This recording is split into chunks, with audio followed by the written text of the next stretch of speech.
We're back at the ARRI booth, trying to squeeze an interview in before the band comes back.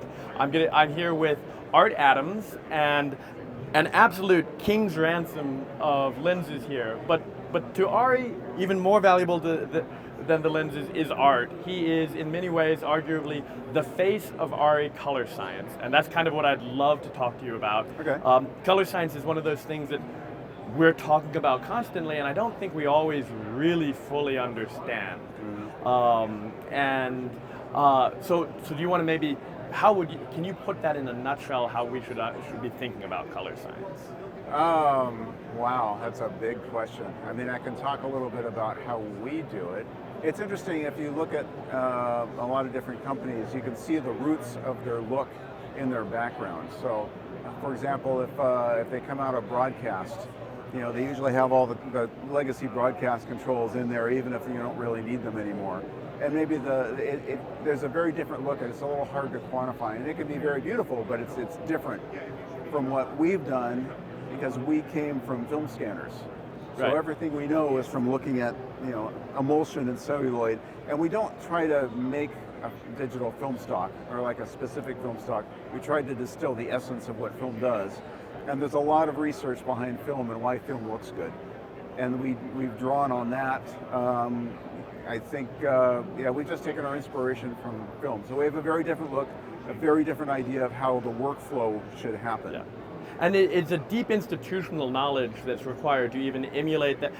It's funny, we always talk about emulation and recipes and these sorts of things. Mm-hmm. And it's not, and a film stock doesn't just give you the same thing every time. It depends on how you develop it and your whole process. And then there are all these historical factors in terms of why it looked like this way on this film and this way on that film, et cetera, et cetera. Bringing that to bear on what you're doing in digital, what is that like, and what is your thought process around that? It's really interesting because on the one hand, you're trying to make things as perceptually accurate as you can. At least that's our philosophy. But at the same time, there's a little magic in there that makes it beautiful because you don't want to. There's a difference between communicating reality and and communicating kind of a beautiful version of reality. And I don't know enough about it to really explain it because there's so much psychology behind it. It's funny. When I saw Empire of Light, Roger Deakins' most recent film, it was like, it almost made me angry how beautiful everything was, because it's like, it looks like he showed up on set and it's like, everything looks natural and good. It's like he didn't do anything, but he worked so hard for it. And then you're like, it feels like absolutely what you just said, it feels absolutely natural, except you're like, but I don't think that is actually natural. Right. It's the feel of natural. It's like how you would remember it later as being natural, the dream of natural, because stuff was glowing that shouldn't glow, but in your heart it glows, in your memory it glows, and those shadows have this rich detail that you feel like you can't quite see it, but you can if you could just reach into it, and it's like. But it's how some and I don't know. It's like the feel of it, the feel of the authenticity, but then to take all of that, to take that woo strange stuff, and then to turn it into the way your sensor is going to be interpreted by your chip, and that's something that a bunch of engineers are going to be doing, but that's going to be guided by your eye and a number of other key people who have that. I remember last year when you were debuting the Alexa 35, we were standing in front of a monitor with a live feed, and you started talking about certain colors in that image and how you would go and say like, look at it and give notes to the engineers and say, this hue, this shade should be a little different in a certain way. And my feeling at the time was, how is it that, what I was struck by was that you are seeing that image radically differently than most people are, and your brain is like analyzing it in a way that I'm like, how do I do that, and how well do I need to be able to do that to practice my craft? I was a little just intimidated and jealous, but what is it? How have you come to that point? a lot of it is just experience. And you know, when we do this all, I mean, the people in Munich who do this stuff are just, they're geniuses. But it's nice because they make it collaborative. And early on when I was testing this camera, for example, there was one shot I shot of a park in San Francisco, and this person walked through with like a red sweatpants. And the red was a little bit more saturated or zingy than I would like. And I just sent a little note over and said, you know, maybe it's worth taking a look at this. What do you think? And about a month later, they sent another version of the let back and said, what do you think of this? And I'm like, oh, I like that better. So we're all kind of bouncing this around. I mean, a lot of what they do, it's finished by the time I see it, but it's nice that they ask for notes from us, because then we can kind of contribute with a different eye, because they are very good at color, but they're also not necessarily industry professionals, at least not in like, you know, cinematographers. Yeah.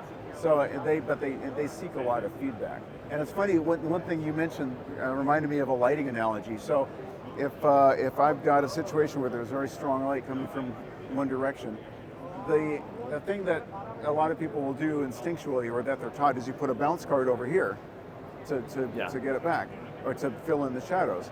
But if it's too far around, you end up with this dark line down the center of the face, like the eyes go a little dark. So you get this feeling of there's a light here, and there's a bounce card here, and there's something missing right here. And something I learned from a DP I was working with on a TV series is he would, instead of putting a light here, he would put it over here and take basically this light and wrap it around with another light and then let this drop off.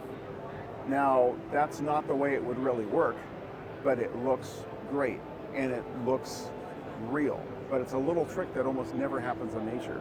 Right. So there's a lot of those little things, I think, that go on where it's like what you were saying, it's things that we remember or things that we think should work right, that look natural, but if you really pay attention, maybe it's not as real as we expect it to be, or as it is in the world. It's funny, we call it color science. We should be calling it color art, because there's this intent there, and it's an interpretation. Yeah, it's more color psychology. Like, you know, how do you communicate color as an idea in a way that's pleasing to another person? And in our case, what we're trying to do is create an image that's beautiful on its own, but you can also push in lots of different directions. And since we do camera systems, you know, for example, the lenses play a part in that too. So the lenses were designed around the Alexa 35 sensor because we knew it was coming, and they have certain qualities that really allow you to get the most out of that sensor. And I don't know what Roger Deakins, I think he's shooting. I don't know if that was. I think it was probably Mini LF and signature primes. Not certain. Yeah, but he shoots with ARRI cameras, and he loves these lenses.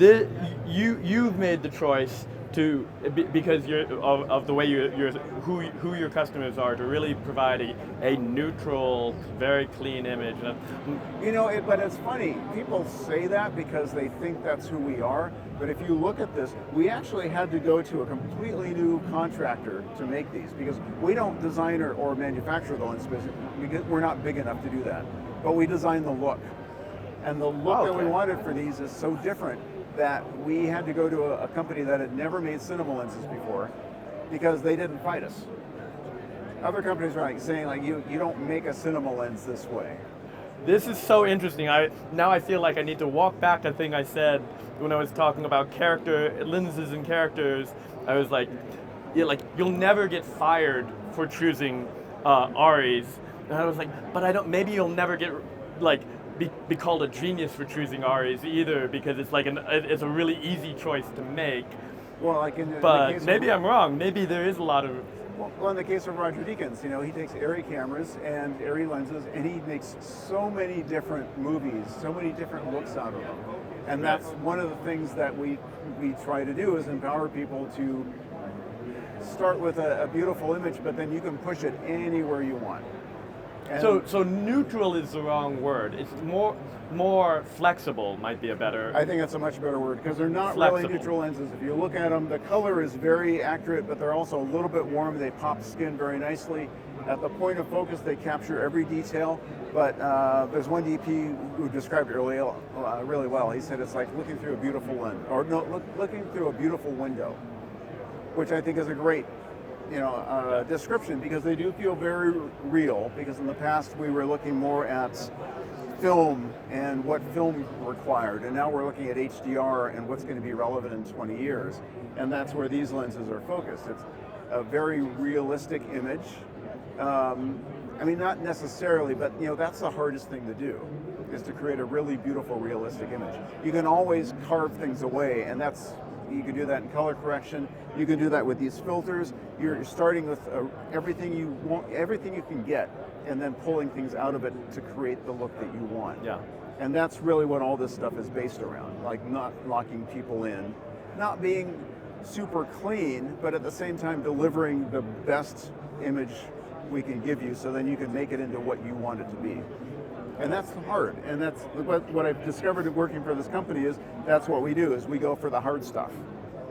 There's a lot of other stuff that you can do. You can make your own lens, you can make a really funky lens, but it'll only ever do one thing. Or you can push it around and make it. And that's a valid choice. That's perfectly valid. But what we try to do is we make really, really, really high performance lenses that will live at that extreme, but then you can also carve stuff out of and create different looks that way. Yeah, it's funny. I used to think when people were saying, "Oh, it's too sharp, it's clinically sharp," that they were just really they couldn't afford sharp lenses and they were just sort of making excuses. But then I saw some films where I was like, "Oh wow, that is actually kind of off-putting or not appropriate to the feel of that film." I wish it was softer. I think last year I ended up seeing Cyrano. I saw Cyrano 3 times. The second time was to admire the highlight roll-off on the Alexa, and the third time was actually because it has the most beautiful focus pull I've ever seen. And you should never notice a focus pull, but this one was like, oh, it made me. Focus pull that made me cry. I will say that at the very end. And I went and I saw Belfast twice to watch the highlight roll off of the Alexa. I saw The Outfit, which is a period piece, and it was shot with I loved the movie. I really love Mark Rylance, but it was shot incredibly sharp, and it felt, as a period piece, I was just like, this is why is everything this sharp? And it didn't feel like it was of the time, and it really took me out of it. Well, it depends. So, there's different kinds of sharpness, and I love when you say stuff like that, because I'm like, I'm about to learn a thing. Yeah, and I learned it as well when I started with ARRI, and I started kind of reverse engineering the look of these to kind of figure out how to quantify it. And I learned that, like, for example, master primes are designed to deliver the best image that film can handle, and that is all about delivering really high contrast with coarse, big, large details. Okay. Because that's where film really lives. And it's a very high resolution lens, but at some point it kind of rolls off those fine details, so the coarse details kind of pop more.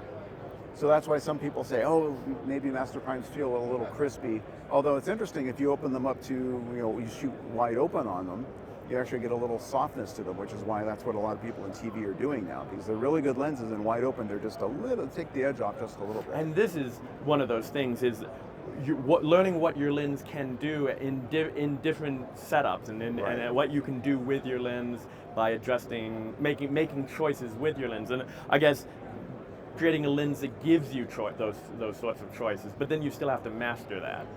Yes, like for example on these wide open, there's a very slight glow of spherical aberration, and there's a DP I know who actually uses that. He says, it's gone by T2, but I use that sometimes at T1.8, and you really have to look for it, but his eye is that good. And now what does he want out of that? Just a very slight, very slightly different look. But I was going to say about the sharpness in these lenses, they don't feel sharp to me, they feel clear, and that's because the MTF is so high all the way down into the really fine detail range. The MTF? Yeah, the measure of contrast. The very fine details have a lot of contrast as well. And you would think that would make the lens feel sharper. It actually makes it feel more natural and more real, like you're just seeing it. So you're not punching one thing, you're kind of trying to carry as much of the detail as you can. And strangely, it makes people look better. And these things make people look basically like if you're just looking at them, but it doesn't accentuate, make them look crispy sharp. It's just a very natural feel with a little bit of extra warmth. And then we also worked on the background, the out of focus parts of the image, as much as we did on the in focus parts, so that people don't look sharp, they just look clear, and then they pop against a background that's very soft and smooth and has no hard edges to it. So there's a real science to how the product manager spec'd out these lenses for their specific look. And it's a very different look. Now, when you say you worked on that, you know, the engineers, when you give them that goal, do they then, are they like trying to find a set of, you know, a combination of elements that will suddenly do that? Like, is there an element in there that, like, this is why the background is the way it is? That's an interesting question. Well, yeah, the background is because they're very, very, very well corrected for spherical aberration, which is really difficult to do. And actually, these filters reintroduce spherical aberration into the lens so that you can have it if you want it. Which is what a lot of vintage lenses, when you push those elements around, a lot of what you're introducing is spherical aberration.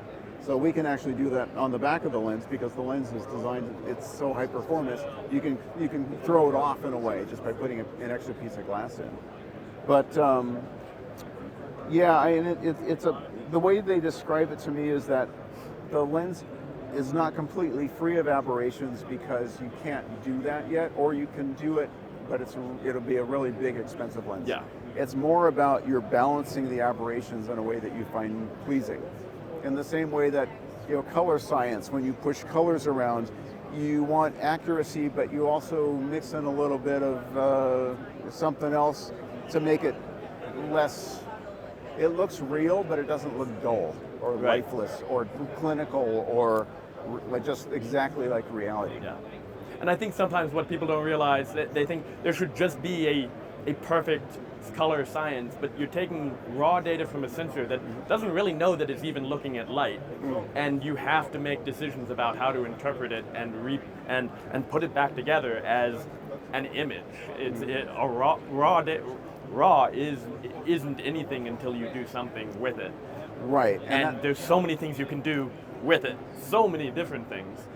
And that's why the Alexa 35 is so interesting, is because the way you take the colors from the sensor and plot them into a color space and manipulate them is really critical. And the 35 uses a model that of doing that nobody's ever used in a camera before.